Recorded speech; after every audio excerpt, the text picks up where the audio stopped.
Hey everyone, so today's video we're going to be talking about the new fire hero Karma.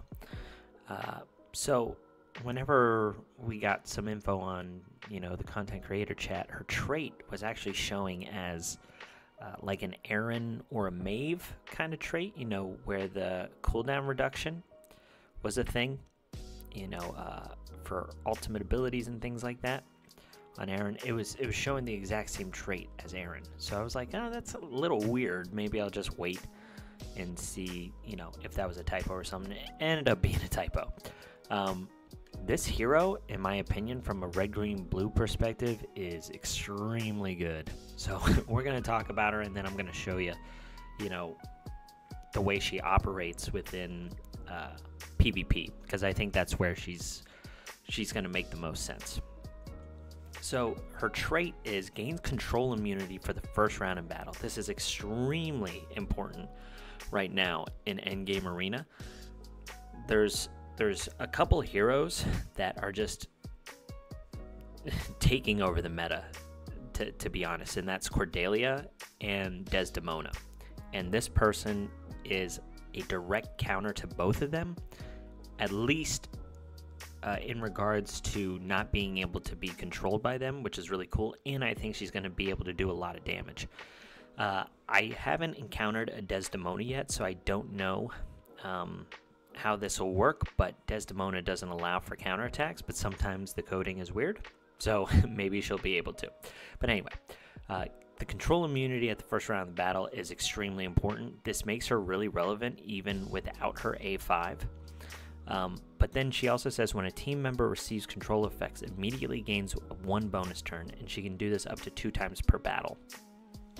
So the bonus turn 2 times per battle, I think that's really good. I mean, to limit it to that, if this was like 2 times per round or something, that'd be absolutely crazy.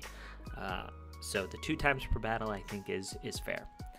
And then if she is ascended, whenever those things happen, whenever somebody gets a control effect, she'll get max health up and ability immunity up to 2 times per battle. Now, this says stack.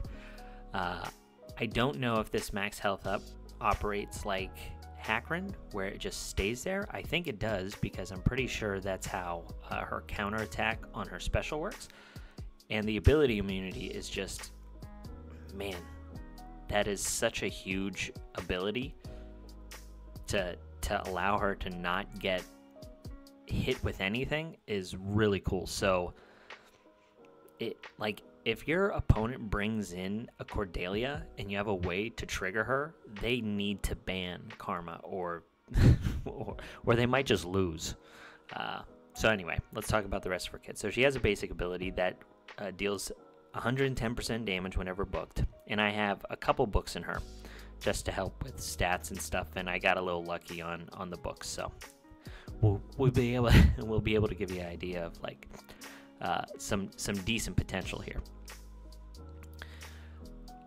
So it deals 110% damage to an enemy and randomly removes 1 negative effect on a team member, and then the damage scales with her max health. So what I've seen from the damage scaling, I don't think it's super impressive, to be honest, but you'll see here with the rest of her kit, she can actually get a lot of health in a short period of time. So she has a special ability here that says when a team member receives control effects, removes 1 effect on the target and launches a counterattack with this ability up to 2 times per round, which is huge, and then it deals 120% damage to an enemy plus damage equal to 20% of their max damage. So this, I think, is worded incorrectly. I think what this means, and you'll see it whenever I show a clip of Arena, it says plus damage equal to 20% of their max damage. I think it's 20% of Karma's health.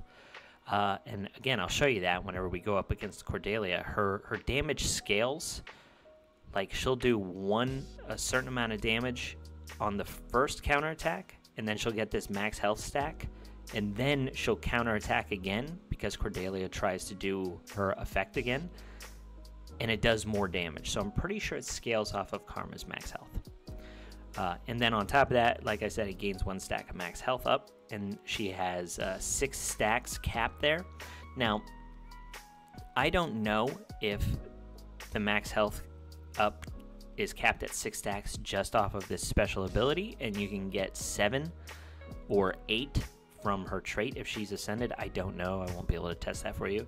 But 6 stacks of max health up at 15% is absolutely crazy. You know, 90% increase to her max health. It's just so crazy. It's pretty cool. But anyway, yeah, this counterattack is actually pretty strong. And then she has an ultimate ability that says deals 220% damage to one enemy, and then damage scales with this hero's max health. If the target's health is above 50%, it ignores 60% of their defense. And then if the target is a crowd control hero, ignores 100% of their defense and all positive effects. Okay, so very strong ultimate ability on paper, right? The actual kit itself is strong, ignoring 60% of people's defense. Amazing. And then if they're a crowd control hero, ignores 100% of their defense. So, and all positive effects. So let's look in the index at control heroes, okay? Now, as I said, you know, Desdemona and Cordelia are 2 extremely relevant heroes in endgame RTA and Arena. So being able to ignore 100% of their defense on this skill is just absolutely crazy. Aurea is another good person that dealing 100% damage to. Elise, I mean, this is going to one-shot these people, you know? Especially if she gets 1 or 2 counterattacks in before to get her max health up. So that's pretty cool. Also on Alicia, another relevant character in the meta. Although I do think Alicia might actually be able to one-shot her.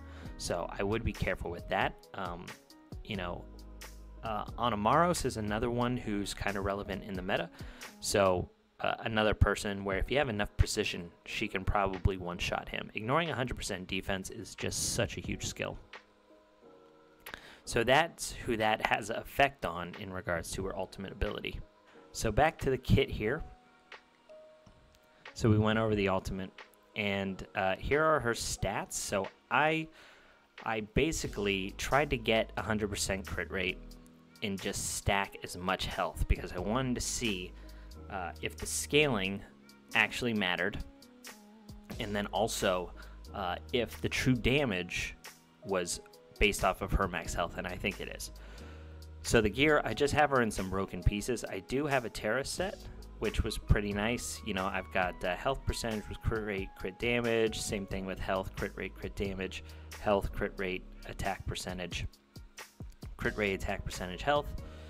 This is a pretty nice piece from Warrior, and then attack percentage, crit damage, health. I do have some relics on her, attack percentage, health percentage, and health percentage. So pretty nice there. And like I said, I do have 5 books in her, and they landed in pretty good spots. So for her books, she'll get speed, which is nice. I don't know if it's super relevant, but I'm sure you can make this relevant because this health boost equal to 500% speed. If you get this physique in her mastery tree, it might be worth it to put her in speed boots over health boots if you have some decent sub percentages on health. But right now, because I didn't get that, I just went with health percentage boots. And she does get attack instead of true strike, which is great because on her ultimate ability, she ignores 100% defense on a crowd control hero. So you don't want to true strike there. It'll do no damage, right? So yeah, that's how I have her built. Her Ascension, she gets a basic health increase on her Ascend 1 and then attack on Ascend 2. I really only think she needs maybe the Ascend 1 and the Ascend 2 to be relevant in endgame RTA. She'll need full books, but I think if you have the Ascend 1 and the Ascend 2, that's awesome. And if she's Ascend 5, man, I really think that she is an extremely viable hero. So, oh yeah, and then the last thing is her glyphs. So she gets a little bit of speed, some decent health. She has really high base health as well. So it's a cool bruiser hero. So let me show you what I'm talking about with Cordelia. So we'll slow this down. What we're doing is we're bringing in Thor, who puts up stacks to trigger Cordelia, and you'll see the counterattacks here. So let's slow this down at the beginning of the match, just so you can see here. Okay, so she has her control immunity up. Cordelia puts the morph up, and then she counterattacks. See, that's 17,000, right? So now Cordelia is going to try and do that again, but she has a max health up. So whenever she counterattacks again, it's now 19. So I'm certain that this is based off her max health. Her counterattack, whenever it says 20% of their max damage, no, I think it's her max health. So her ultimate ability, right now, she's at 50. She's at 50,000. She's at 50,000 HP. Now, if she was ascended, she would have 4 stacks of max health, right? And this would have scaled off of that. Now, I've tried this already. This Ashlyn has 43,000 health, and she has 2 stacks here, and she is not a control hero. So she's only going to ignore 60% of her defense. But, as you see here, it did pretty good damage, and she's not fully booked. So, man, I'm excited about this hero. This hero, I think, is very strong. So, we'll back out of this because we can't use new heroes to beat defenses. But very strong, to say the least, obviously. Now, against Desdemona and things like that, she's obviously, like I said, not going to be as good. Nobody has a Desdemona here, but we'll see, with this control effect, right? So the Tide Caller, the Anamaros, and the Aurea all have control effects. So we're going to bring in the Alicia to eat up the taunt, and then she'll counterattack.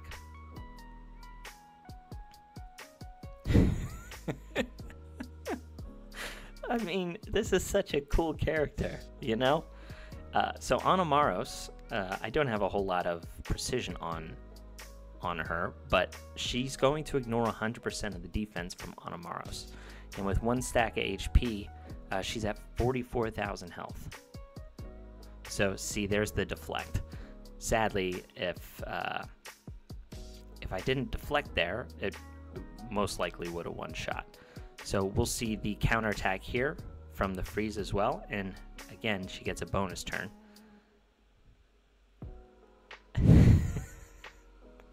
Now here, seeing that, the damage was interesting. It was 13, right? Now, it's so hard to predict. I guess I'm second guessing myself now with the max health. It's so hard to predict why that worked that way. Let's try it again. Let's try it on this hero.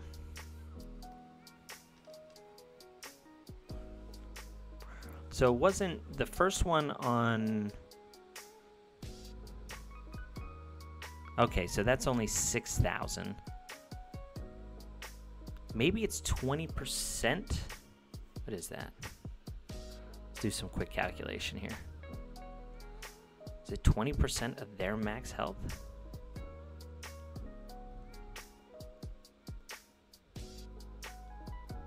No. Okay, this is hard to figure out. Plus damage equal 20% of their max damage. I have zero idea what that means, but it's some kind of true damage scaling effect, right? Here you'll see the 100% ignore defense. I mean, that's just crazy damage. Crazy damage. Okay, so we still need to figure out what the counterattack is actually scaled off of. I have zero idea. All I know is that it does really good, solid true damage on the counterattack. So any kind of control hero, like you're seeing here, Aurea, Cordelia for sure, Even Elise, whenever she tries to do her stun on somebody, the counterattack there is just going to be killer, right? Desdemona obviously can't be counterattacked. So I guess she's not a direct counter to her. I am interested, though, to see if she still gets the max health stack.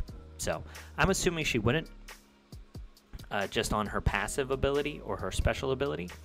But if she's Ascended 5, I'm sure she still gets the trait. So she should be able to one-shot Desdemona, I would think. You know, with her ultimate ability, ignoring 100% defense. So anyway, that's all I got on this hero, guys. Like I said, I think she is a PvP character through and through, but I think she's great. I really do. I'm really excited about this limited summon. I have, 5,000 Stardust, so I'll be summoning those tomorrow on stream. Hopefully you guys can come check that out. But yeah, that's all I got. So I'll catch you on the next one. See ya.